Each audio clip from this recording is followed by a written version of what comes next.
Dr. Mary Neal is an orthopedic surgeon who shares her medical practice and her love for outdoor adventure with her husband, Bill. In 1999, they planned an adventure that took Mary on a spiritual journey few have taken and returned to talk about. My husband and I really enjoy kayaking. We enjoy traveling. We speak Spanish. We've traveled internationally a number of times. And so for my husband's birthday, I said, okay, this is the year we're going to do it. So we went to Chile for a vacation. After what seemed like hours with her heavenly host, Dr. Neal returned to the river and watched as her friends recovered her body. I could see my body being pulled to the shore, and I could see the guys start CPR. I felt like he was looking right at me and begging me to come back and take a breath. And I lied down and I was reunited in the middle of a very remote part of South America. I'm on the top of the world. There's no one coming to get me. I'm alone and I'm blind and I have to get down. And at one point I yelled out, I'm like, I am not gonna die on this mountain. Brian Dickinson is a highly skilled and self-sufficient mountain climber. He has summited many of the world's tallest peaks.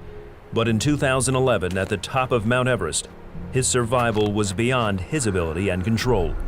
His wife Joanna recalls his decision to attempt to summit the highest mountain in the world. When he decided to climb, I knew that, okay, this is what you want to do. I have trust in you that you're going to make the right choices. Kenny flatlined several times while emergency crews prepared him for life flight to the hospital.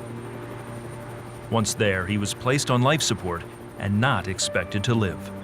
He was not breathing on his own, his heart was not beating, his brain was expanding with the pressure inside the brain increasing his heart. Everything was supported.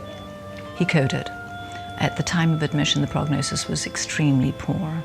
My son, he ran across the street to get the neighbor, and the neighbor came. She found me on the floor. I'd never felt pain like that before. Treva was rushed to a local hospital where doctors diagnosed severe toxemia and several other life-threatening conditions. Her blood pressures were stroke level. It's very close to death.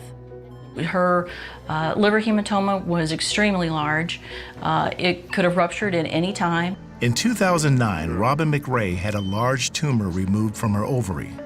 Nearly 2 weeks into her recovery, she began to experience complications. The pain was so excruciating that I was buckled over. It was worse than labor pains. Robin's appendix had ruptured, sending poisons throughout her body.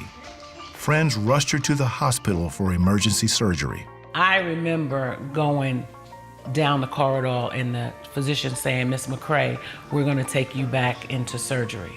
That was the last conscious memory Robin had for nearly 6 weeks.